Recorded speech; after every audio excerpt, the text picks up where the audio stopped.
Yes, Chair recognizes Representative Talarico. Thank you, Mr. Chairman, and thank you, Representative Noble. I agree it's late. No, it's early. Oh, it's very early, that's right. So I have lots of questions, but I am going to try to limit them, given the hour. I want to get back to this idea about the Ten Commandments being foundational, because I know that's kind of the argument that you're making for the bill. And I think if I'm remembering it correctly, we talked about this 2 years ago, and you were saying that the Ten Commandments is foundational to our country's body of law or judicial system because it was also foundational to the English common law, that it stretches all the way back to that. I don't think I ever said that. Okay. So tell me more about what it is foundational to. So Again, you mentioned, I wish y'all would let me, my friends come and speak that have waited all day to do that, and then we can circle back to these questions. If that would be okay with you, I would prefer that, because they are actually experts in this field and I am not. and I understand that, and we may ask questions of them. It's just you're the elected official I who's agree. bringing it, I so agree. that's why I want to make sure we. in a But that's public why forum. in here we do invited testimony as well, and on the House floor, we do back and forth with just us. So let me move to this question. Is there a separation of church and state in this country? That's an interesting question that has been debated a great deal, but what I'm going to say to you is I'm going to quote some of our earliest forefathers. Do you think that our forefathers, when they wrote these words, were thinking about a separation? The unanimous declaration of the 13 United States of America, when in the course of human events it becomes necessary for one people to dissolve the political bands that have connected them with another, and to assume among the powers of the earth the separation and equal station to which the laws of nature and nature's God entitle them. A decent respect to the opinions of mankind requires that they should declare the causes which impel them to the separation. We hold these truths to be self-evident, that all men are created equal, that they are endowed by their Creator with certain inalienable rights. Government was not made for man. It was made by God for man. And that's what our forefathers understood in a way that we would love for our school children to understand. That we aren't government, that God gave us the rights and the privilege of governing. Mr. And Chairman? I love that. I'm sorry, but can we just have people in the audience be respectful of the people that are speaking and not ridicule whatever side they are on? I know I'm getting cranky at 4, but that's just really uncalled for. Absolutely. We need to maintain decorum in here and give people the respect that they deserve. We have a conversation going on here. You'll get to have your say here shortly. And may I Mr. add one more Chairman, thing I'd to like your to just jump in question? and say, I have not seen any breach of decorum. We're asking questions of the. It wasn't y'all. No, no, I'm talking It about wasn't y'all. us. It wasn't. Been chirping. Yeah. Oh, okay, Try, okay. sorry. Can I I thought add you one were more a- thing raising questions about about- that? The questions not being him. asked by Mr. Talarico. I'm trying to be as. And my source is Colonial Williamsburg. Did you know that the Scottish immigrant and Philadelphia publisher Robert Aiken, who became the official printer for Congress during the war, produced America's first English language New Testament? In January of 1781, he petitioned Congress to authorize the production of the King James Bible. So it was, guess what? And George Washington commended him for it the following year. So those are our very, very earliest, Congress not only didn't espouse what you just said, but they actually were the ones that said we need to authorize a production of the Bible with our printer. So it's kind of interesting that I know that what you're talking about is from a letter, but this is actually from the congressional record. And I wish we weren't talking about this bill at 4 a.m. for I all know, kinds me of too, reasons. me I too. know, and I know tempers are flaring, and passions are high. So I just want to make sure, I want to give you a chance to talk, but I also just want to make sure that I'm getting an answer to my question. Is there a separation of church and state in this country? Did those, that first Congress, that earliest Congress, when they authorized the production of a complete King James Bible, was that a separation of church and state? I'm just asking I you a know. simple question. I think that I think I've answered it, because I think our forefathers made it clear that this was foundational to them and important to them. Okay. Do you know who coined the term separation of I church do. and state? Who is that? I believe it was Jefferson. Thomas Jefferson. Yes. Yeah. We have lots of quotes from Thomas Jefferson that are separate from that, and that was a debate that, believe it or not, Baptists and others were having at the time. And as a Baptist, I love that. But I just think that is a letter is very different than the congressional record that I just mentioned to you. Well, so a few things. My granddad was a Baptist preacher, and so I agree. I love Baptists, and Baptists historically, as you know better than I do, have historically defended the separation of church and state, not just for the benefit of the state, but for the benefit of the church. Because when the government starts to decide matters of faith, that becomes really dangerous for all of us. But I wanted to drill down on this this separation of church and state, because Thomas Jefferson in that letter was referring to the First Amendment of the Constitution, the Establishment Clause, and the Free Exercise Clause, which clearly create a separation of church and state. And so I just wanted to make sure that is something. So you're saying a letter created that no, instead he's of the no, no. congressional record that created a printing of the Bible? In the letter, he's referring to the First Amendment of the Constitution. And I'm 100% in favor of the Constitution, which also refers to our Creator. And those men and those our forefathers that swore before a Creator that they were putting their life and liberty at risk, and they depended on Him. I mean, you look at George Washington's writings and his words, they are infused with Scripture. He certainly didn't separate out his Christianity from his government service. Well, so actually, we've covered Thomas Jefferson. George Washington, during his administration, we had the Treaty of Tripoli, which was ratified unanimously by the U.S. Senate and then signed later by John Adams, also a founding father. And that treaty said, the government of the United States of America is not in any sense founded on the Christian religion. Do you disagree with President Washington or President Adams? I don't know that you're quoting them correctly. Again, I have some scholars here that can better answer your specific questions, and I am not that person. Okay, I'll move on from that. Thank you. So ultimately, this bill is weighing in on debates over religious tradition because different Christian denominations and the Jewish tradition have different variations of the Ten Commandments. Yeah, correct? like I said, there's at least, I think there's 900 versions in English alone. So the Jewish version of the Ten Commandments is different from the Catholic version, which is different from the King James version, which is different from the Lutheran version. Do you think it's appropriate for politicians like us, government officials like us, to decide which version of the Ten Commandments is the correct one to be displayed in every Texas classroom? We decided it based on the Supreme Court decision. So do you think judges should be making decisions about our faith instead of clergy and pastors? I don't believe that's at all what that court decision was based on. I think it was based on the fact that they affirmed the fact that Texas should and can have a monument on its grounds with these words on it, and those are the words that we're going to put into classrooms. I think what I'm trying to say is, as believers, we should be very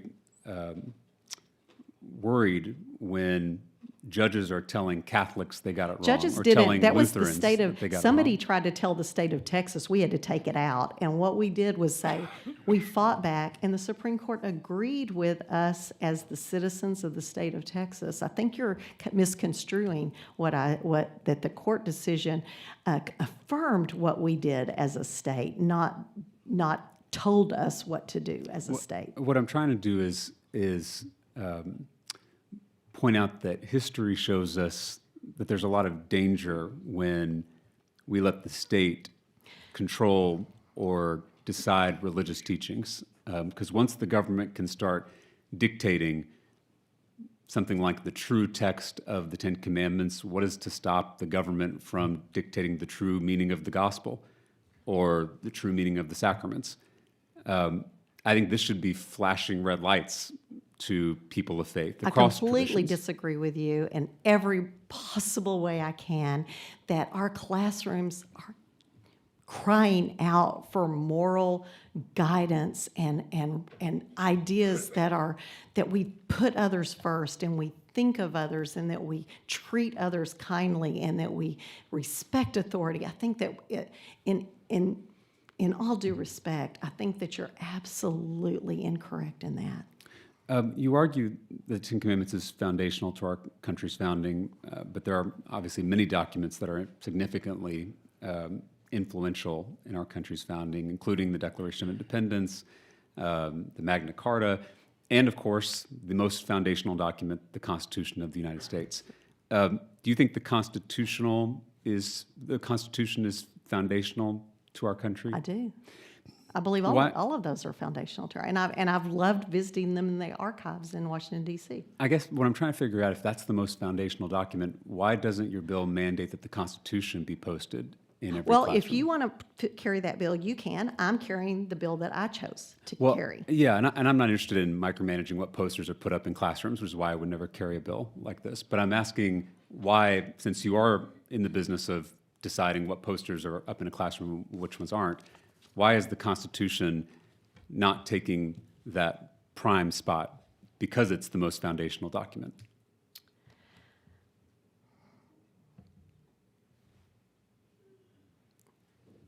I'm so tired. I'm just. That's okay. in I a know. brain fog, and Let me it's move not on, that. Representative. It's- Let me it's- move on. Yeah, I'm just. I'll move I'm on. trying to. Yes, I understand. Yeah. Let me just, I'll wrap up with this. Texas Public Schools serve a lot of Christian students, right? It served me when I was growing up. It serves a lot of students who are Christian. But our schools also serve students of other faith backgrounds, right? Muslim students, Hindu students, Buddhist students, Sikh students, atheist students, correct? It's a diverse state, diverse student population. How do you think it makes a Hindu student feel to have a poster in every classroom that says, "Thou shalt not worship any god before me"? I don't know. I haven't asked one. Have you? I just have haven't. actually, But- and actually, But Represent- again, you know, they're here and they're Americans. I assume they're Americans now. And I think that they would find it interesting to see what was important and foundational to our forefathers that made this nation a place that they wanted to come and live and raise a family and be part of it. And I really think that you're taking offense that someone wouldn't take from a historical perspective. Well, again, we established that our founding fathers wanted a separation of church and state. I But, did not establish that. I absolutely sorry, did yes, not establish historical that. fact established I that. disagree But, with that. But I think we heard earlier in this hearing, actually, on a separate bill, some about Muslim students that are being bullied in Texas public schools. We've obviously heard of Jewish students being bullied. Then it's hard. we really need the Ten Commandments in there on how to treat others kindly. Well, and I think the concern is that it's hard to be different as a kid. It's hard to be different anywhere at any age, but particularly for a kid. Every kid's different from every other kid. Sure. Let's be honest. Sure, but I think being in a country that's predominantly Christian is the dominant religion in the United States and in Texas, and so to not be a Christian, this is not something I would understand because I grew up as a Christian, but I know that my Jewish friends or Hindu friends or Muslim friends, they certainly felt left out in that regard. And I worry now that politicians are forcing every teacher to post this poster, maybe against their will, of the Ten Commandments, that will make those students feel even more left out, or will make those students... Maybe it would make them curious about what made our forefathers tick. Maybe it will help them wonder, how can I treat others better? Maybe it will help them ask their parents questions on, why should I be under your authority? Maybe we can take that tact with it instead of the negative tact that you're taking with it. Well, again, I think if we wanted them to know about our founding of our country, we could But post the I think those Constitution. things were But, foundational to those men that wrote those words. As a Christian myself, I consider Hindu students, Jewish students, Muslim students, atheist students to be my neighbor. Absolutely. And we, as Christians, are called to love them as ourselves. And I think forcing one religious tradition down their throats is not love. I contend And- it's not a religious tradition. I contend it is foundational, again, to our judicial and educational system, and it would be to their enlightenment to understand what made our forefathers tick. The last thing I'll say, because I know the hour's late and we could talk about this all day, is, and this is not necessarily a commentary on your motivations for this bill, or even Senator King. I know you're carrying this bill for the Senate. But I have the exact same version as the House bill. But I think these bills in general that are trying to bring a certain religious tradition into the public square in a more prominent way, I get the sense that they're coming from a place of fear, that we're worried people aren't coming to our churches like they used to. And so now we're going to force schools to put up a poster because maybe that'll help. And I want to say I feel that fear too, because I see a lot of gray hair at my church. And I worry about the future of my church and a lot of churches in our community. But I firmly and passionately believe that this is not the way to bring people back to church. So And I don't think that is not the purpose of this in any way. I do want to point out one thing to you though that I just learned about. Did you know that we have faith-based prisons that prisoners can choose here in Texas? And did you know that the recidivism rate in a regular prison is 68%, but the recidivism rate in a faith-based prison is 8%? I don't see that as a bad thing.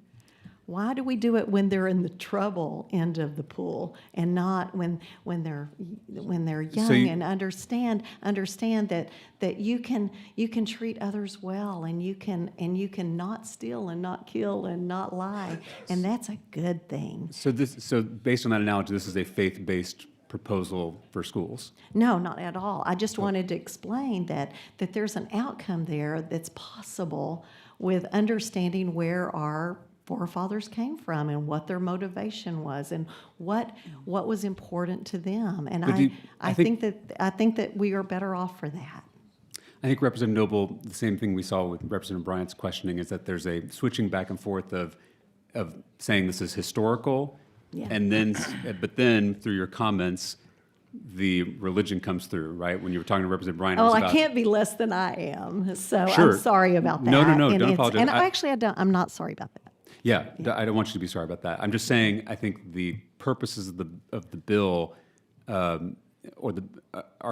less clear in some of the answers, because That's then fair. you use the example That's of fair. faith-based prison program to compare it to a school, and then we ask if it's faith-based, and you say no, it's history. So that's where I think the concern comes, that the motivations for this are not historical but are religious, and that's, I think, important. Well, for the body to know. I will say that I don't think anyone that adheres to respecting others and treating others well, I think we're all better off as a society with those being the norm and not the exception. I completely agree. And so that's where you get confused about what I'm saying. Well, I'm is just- that I think- I don't think that there's any negative to understanding that historical and educational and judicial foundation that we have. I think what I'm saying is that encouraging students, teaching students how to treat others with kindness and respect can be done in a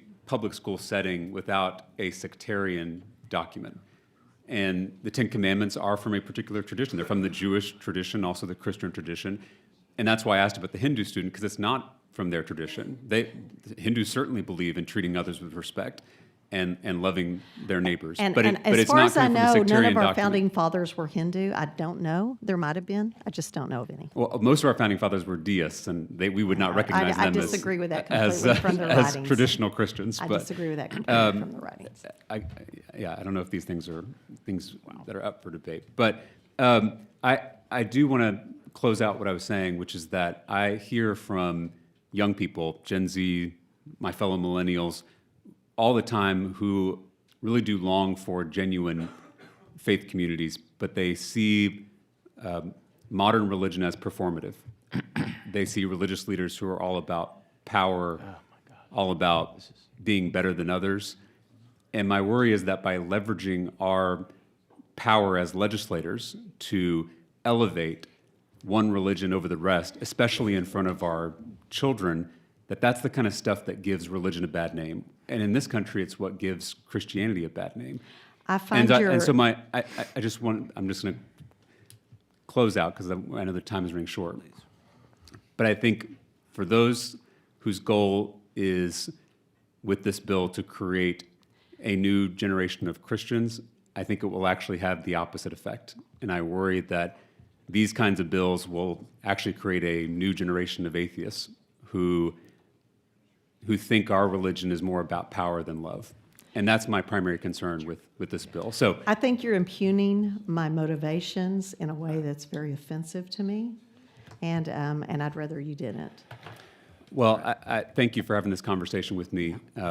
I very much worry what this bill will do to our Constitution, to our students, and to the faith that we both share. Thank you, Mr. Chairman.